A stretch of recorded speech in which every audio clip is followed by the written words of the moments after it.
Yeah, I was definitely impressed on how I played. Maddie's not an easy opponent. I lost her in Adelaide, and I learned a lot about that match. And I was like, if I lose, I'm not going to lose the same way. So I was really just trying to take my ground when I could. It's not easy to do that against her, but I'm pretty happy with how I played. Okay, very good. Name and affiliation, please.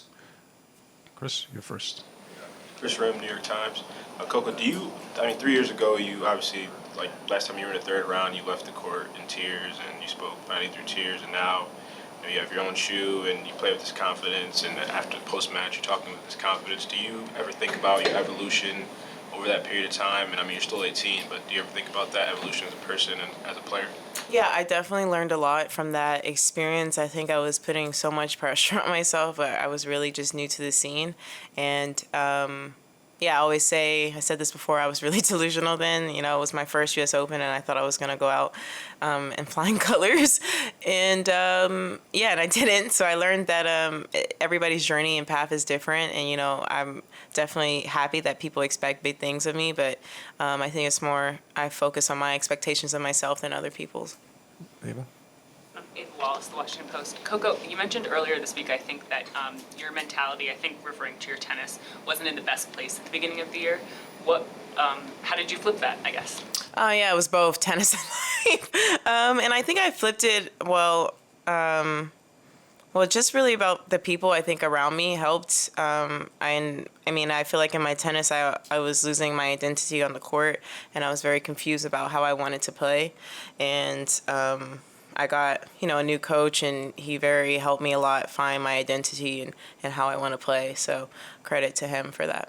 And then I think I've seen you out a couple times on the practice courts straight after matches. What's kind of the idea behind that? Yeah, I think it's really, well, I'm still learning the idea. Sometimes I just want to go in the locker room and sit. But no, my coach, he tells me, like, you know, you have the feeling of the match, and it's probably the closest you can get to the match feeling right after you walk off the court. And usually win or lose, most of the times we go on the court, unless like I lose in a slam, then I'm like, okay, well, there's no point because I'm ready to go. But it's just really to recreate the feeling. And I think it's been helping because, you know, you could practice for hours on the court, but that's probably the closest you can get to the match, and the feeling of the match is right after. And I think in the long run, it's going to help me. Brian Lewis from the New York Post.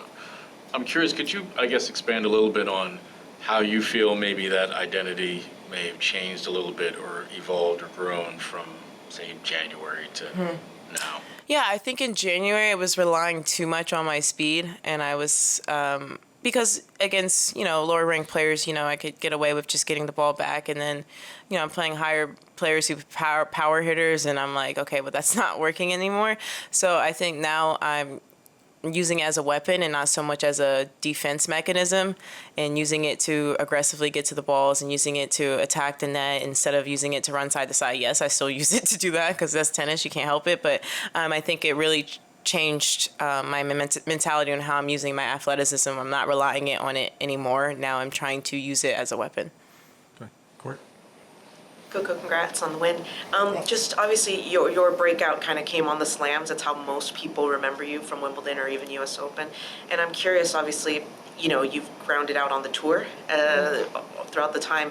What are the biggest takeaways that you kind of took from, just playing regularly at the tour level that you think is helping you kind of at the slam level? I think really it's helped me because I'm usually playing tournaments in all types of situations. Playing, you know, you're playing every week. You're playing when you're tired. You're playing when you're feeling great. You're playing when you're mentally, maybe something happened. And personally, you're trying to play. So I think it prepares you for every situation in a slam. And I think today was one of those days that I think having that tour experience helped me because like I said on court, I was not having the best day. I had a tough doubles match last night. I literally was like playing flashbacks last night. I had a hard time going to sleep. And then today I was still thinking about it. And then, so I think that helped me, like that tour experience, because it helped, because I played before matches feeling like that, feeling not on your best. And then when I stepped on the court, it was quite a different mentality. And I think it's because of having those many matches on the tour. Chris? Coco Gauff, it's Chris from US Open. I wanted to ask you something a little offbeat about Nick Kyrgios.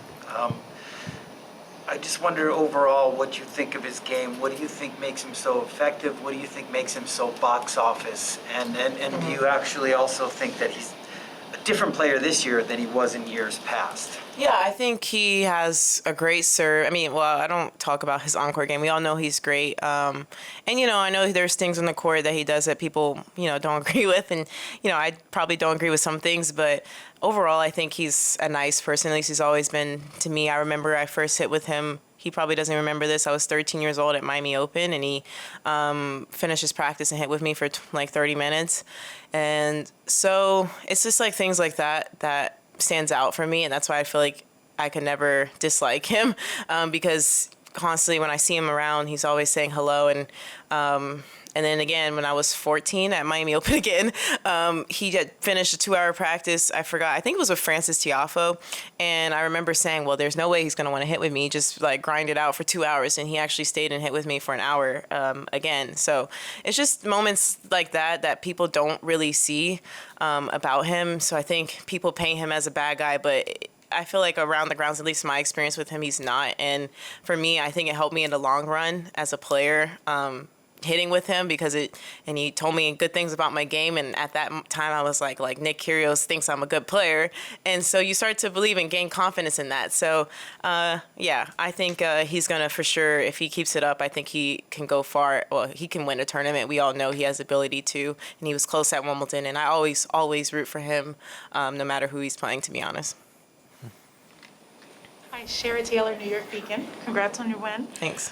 It seemed like the serve improved over the match, kind of in the beginning, a few in the net. Was there anything you changed, and was that something you worked on since your last meeting with Madison? Yeah, definitely. I was trying not to be so predictable with the serve today, because she has a great forehand return, and so if she knows where it's going, she can strike it. So today I was really just trying to mix it up, and usually I know, I feel like now I'm getting an idea of when I miss and how to coach myself through the serve, and I feel like with each match I'm getting better and better, and now I'm not so much bummed about double faults, because I know with the way I serve it's going to happen. I think today I only had like 4, which is good for me, or 4 or 5, which is good for me. But I try not to get bummed about that, because I look at my first serve points won and second serve points won, and usually it's pretty high. So you got to just take the wins when you can.